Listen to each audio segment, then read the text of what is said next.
A Wimbledon champion has been hit with a 4-year ban from professional tennis. Marketa Vondrousova did not test positive for a banned substance, and she was not caught with anything illegal, but the punishment came after she refused a late-night anti-doping test at her own home.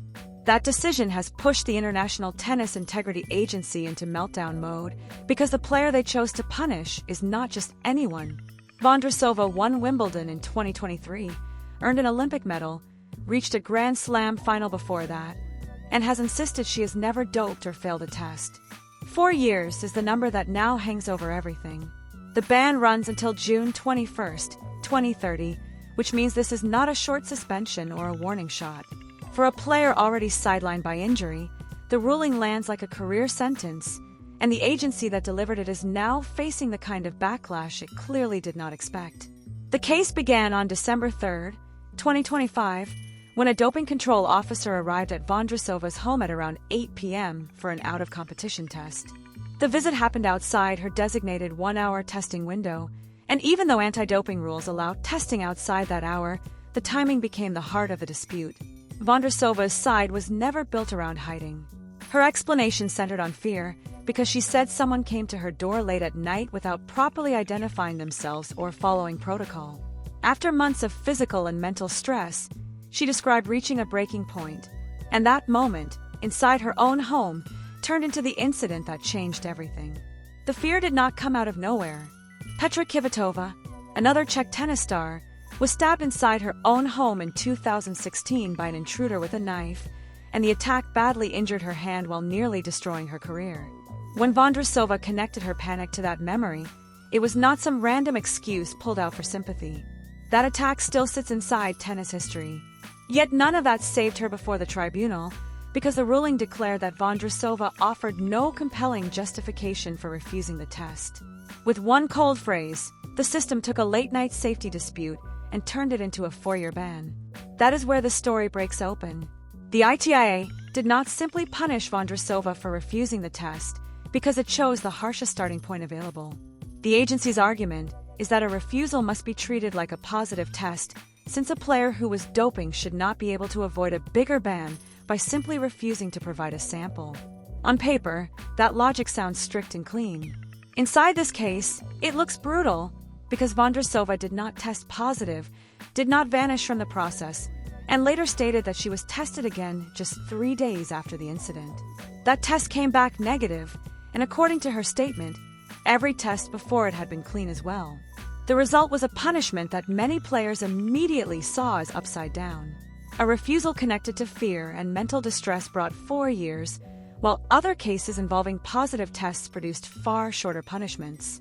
Once that comparison entered the conversation, the ITIA lost control of the story. Vondrousova's name made the ruling even harder to bury. This was the woman who lifted the Wimbledon trophy in 2023, reached the French Open final in 2019, won Olympic silver, and climbed to a career-high ranking of world number 6. One night at her home now sits beside all of that, not because of a failed test, but because the system decided her refusal deserved the maximum penalty. The ITIA's account stays firm. According to the agency, the doping control officer was a single female officer, and Vondrousova did not let her into the apartment. The agency says Vondrousova left the apartment to walk her dog, made clear she was refusing the test, and signed a refusal form confirming that decision. That version became the agency's shield. ITIA officials say their testers are trained, professional, and carry identification, while Karen Morehouse, the agency's chief executive, defended unpredictable testing as necessary to protect clean sport. The message from the ITIA was clear enough because they wanted the public to see this as a rule being enforced, not a player being crushed. The problem was the punishment itself.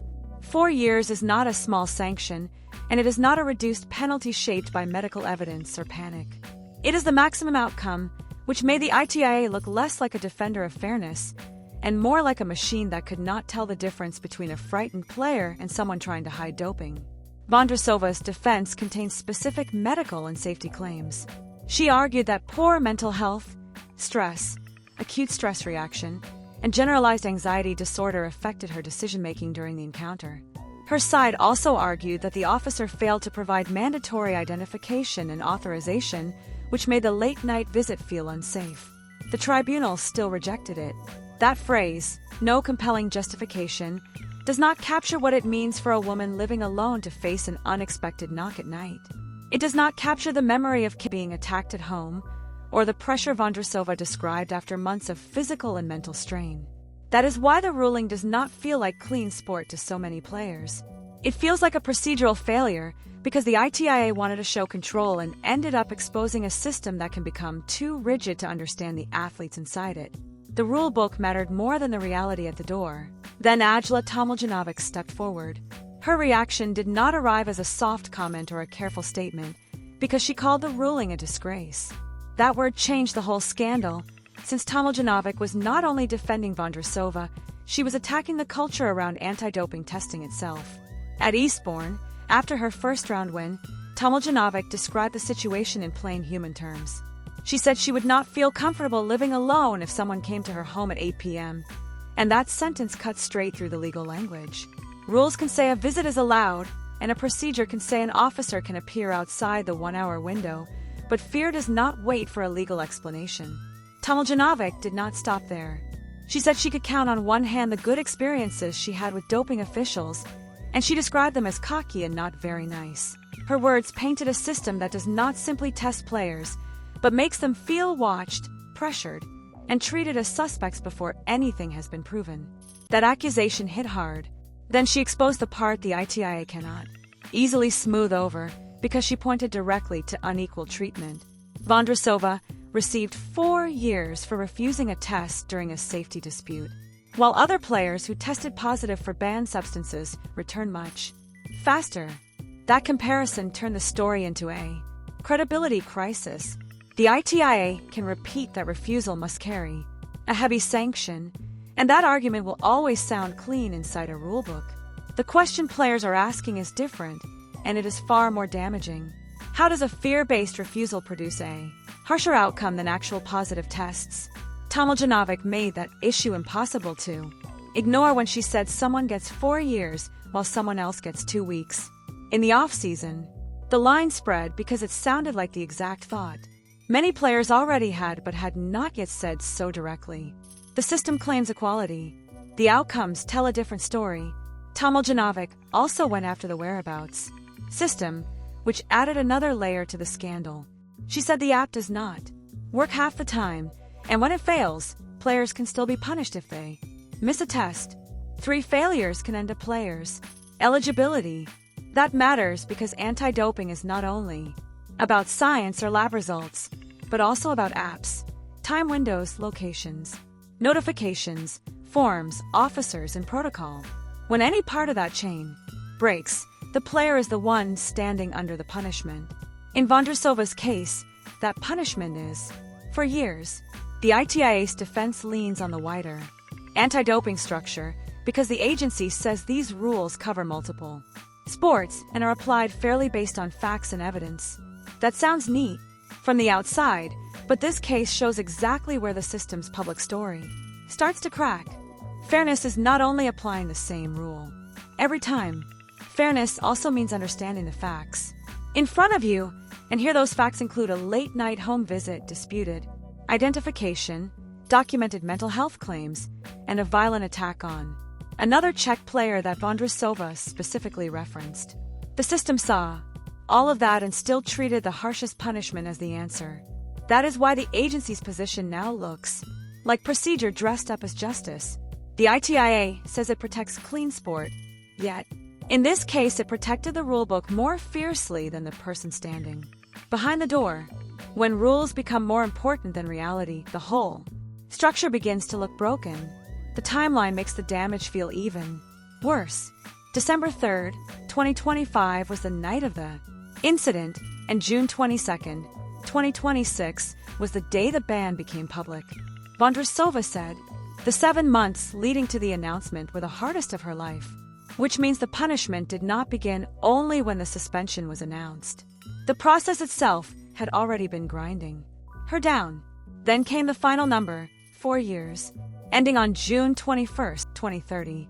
By that date, Vondrousova will be close to 31, and in tennis, for missing years can take away ranking, rhythm, match fitness, earnings, timing, confidence, and Grand Slam chances. Her injury situation made the ruling even harsher. The system did not strike a player cruising through her peak with everything stable around her because it hit someone already dealing with physical and mental strain. After all that, the tribunal still decided her explanation did not clear the bar. That is why this punishment feels like institutional overkill. The ITIA wanted to make an example out of a player, but it picked a champion whose story makes the system look cold and careless. Instead of closing the book, the ruling opened a bigger fight about whether anti-doping has room for fear, trauma, and basic personal safety. That bigger fight now points toward appeal. Vondrousova and her legal team, led by Dr. Jan Exner, were reviewing the written decision to determine whether to take the case to the Court of Arbitration for Sport. If that happens, the battle moves from the original tribunal into a wider test of whether this punishment fits the circumstances. At CAS, the issue would not simply be whether Vondrousova refused. The deeper question would be whether 4 years makes sense when the case includes acute stress, generalized anxiety disorder, a late-night home visit, disputed identification, and no positive test. That is where the ITIA's clean rulebook argument could face its hardest challenge. Proportion matters here.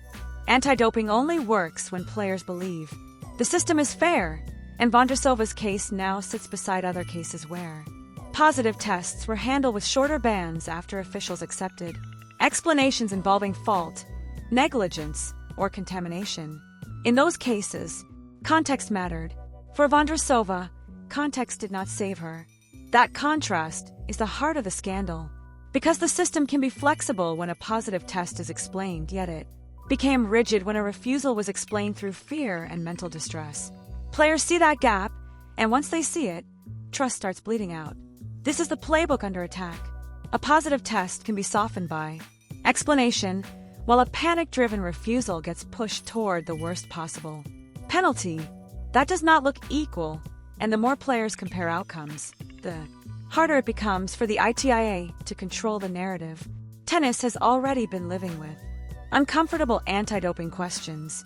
Major cases involving positive tests have forced people to examine how punishments are calculated, how quickly decisions become public, and how much room exists for explanations. Now Vondrousova receives 4 years without a positive test, and the comparison cannot be avoided. Tomljanovic made sure of that. Her comments gave players a simple frame for what they were seeing, because she did not bury the point in legal language. She spoke about unequal treatment, bad experiences with officials, broken app problems, and a punishment that looked harsher than punishments for actual positives. That is why the ITIA is facing a downfall moment. Not because anti-doping should disappear, and not because clean sport does not matter. Testing matters, unpredictability matters, and no serious player wants a system where dopers can simply refuse samples and escape with softer sanctions. The issue is that not every refusal is the same. A player refusing to avoid a positive test is one situation, while a player refusing because she feels unsafe at night inside her own home is another. The ITIA collapsed those two realities into one punishment, and that collapse is the scandal. The agency's defenders will point to the signed refusal form. They will point to the officer's testimony, the rules around out-of-window testing, and the tribunal's finding that there was no compelling justification. Those facts are part of the record, and nobody can pretend they do not exist. None of that erases what the system chose to ignore. It ignored the fear attached to late-night home visits, the emotional weight of the attack, the difference between panic and deception, and the damage a 4-year ban does to a 26-year-old career. That is not fairness in any human sense. That is a machine protecting itself. Now the same athletes the system claims to protect are challenging it, because support for Vondrousova came from players, including Coco Gauff, Ons Jabeur, Paula Badosa, and Karolina Machova. That support carries weight because players know the testing system from the inside. They know the daily location reporting. They know what it feels like when officers appear after matches in hotels, or at home. They understand the stress of providing samples while being treated like a possible problem before anything has been proven. Tomljanovic said the quiet part out loud. The treatment is not equal, and that sentence is the one the ITIA cannot bury. Under procedure, the issue is no longer only whether Vondrousova broke a rule, because the larger question is whether that rule has been applied without enough room for human reality. Anti-doping is built around control. It controls the schedule, the sample, the athlete's whereabouts, the paperwork, the test attempt, and the consequences. Yet athletes are not machines, and they still carry fear, injury, anxiety, pressure, memory, and instinct. When someone knocks at the door, if they hesitate, the punishment can become worse than a positive test. That is the reality this case has exposed, and it is why the scandal will not fade quickly. The ITIA keeps saying refusal carries major risk and that players can be tested at any time, but Vondrousova's side is forcing a different issue into the open. Do safety and mental state actually matter when the rule is applied? So far, the system's answer looks like no, and that is exactly why the possible appeal matters. CAS could be forced to look at whether the penalty was excessive, whether the mental health evidence received enough weight, whether the identification dispute mattered, and whether the maximum sanction truly fit the facts. If the ban is reduced, the ITIA's ruling will look even worse. A reduction would make the agency look reckless, not simply strict, because it would suggest that a career-shaking punishment was pushed before the full weight of the case had been properly balanced. That would be a serious blow to the agency's authority. If the ban stands, the message to players becomes frightening. Open the door, even at night, even if you feel unsafe, even if anxiety and trauma take over, because refusing can cost you 4 years. That is not just a warning to Vondrousova, because every player on tour now has to think about what happens when anti-doping rules collide with personal safety. The ITIA wanted this case to prove strength. Instead, it exposed a weakness, because a strong system can punish doping and still recognize fear. A strong system can protect clean sport and still protect athletes, and it can enforce rules without treating every complicated situation like a worst-case offense. This system chose the hammer. Vondrousova's statement did not sound like a player caught in a doping scheme. Her words described someone shattered by the process, insisting she had never doped, never tested positive, and always stepped onto the court with a clear conscience. For the first time in her life, she said she did not have a plan. That is the sound of a champion being swallowed by a process that gave her no safe landing. The ITIA's response only made the divide sharper, because the agency talked about rules while players talked about fear. Officials talked about clean sport. Players talked about unequal punishment. The agency talked about unpredictability. Players talked about strangers at the door at night. That is why the story has spread so fast, because the villain is not one officer standing outside one apartment. The villain is the system behind that moment. The system that says it cares about safety and then answers a safety-based refusal with 4 years. The ITIA thought the ruling would close the case. What nobody expected was that it would open a war, and the agency's biggest problem is that Vondrousova is difficult to turn into a villain. She is not explaining away a positive test or asking people to ignore banned substances, because she is saying she panicked, felt unsafe, and has always been clean. That makes the punishment look even colder. A 4-year ban is supposed to send a message, and this one did, just not the message the ITIA wanted. Players heard that the system can destroy a career even when the facts are complicated, and they heard that mental health and safety concerns may not be enough when the machinery starts moving. That is why Tomljanovic's word matters.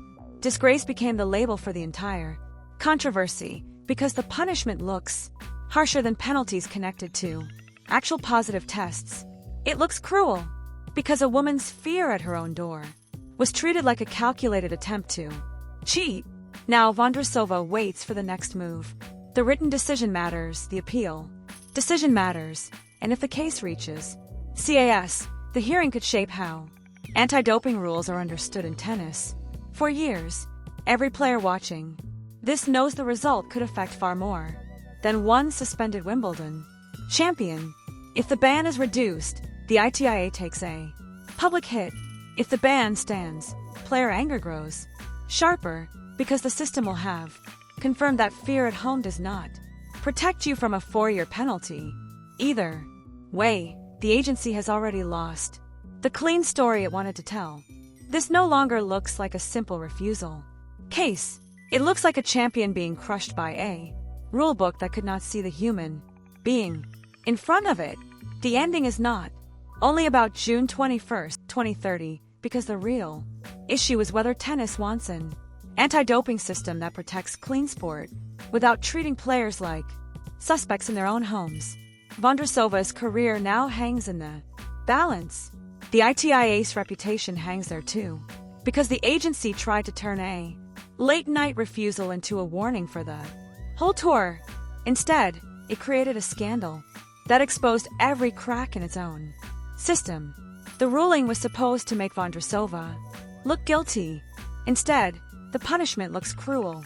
The ITIA thought they destroy Marketa Vondrousova, but they only destroyed themselves.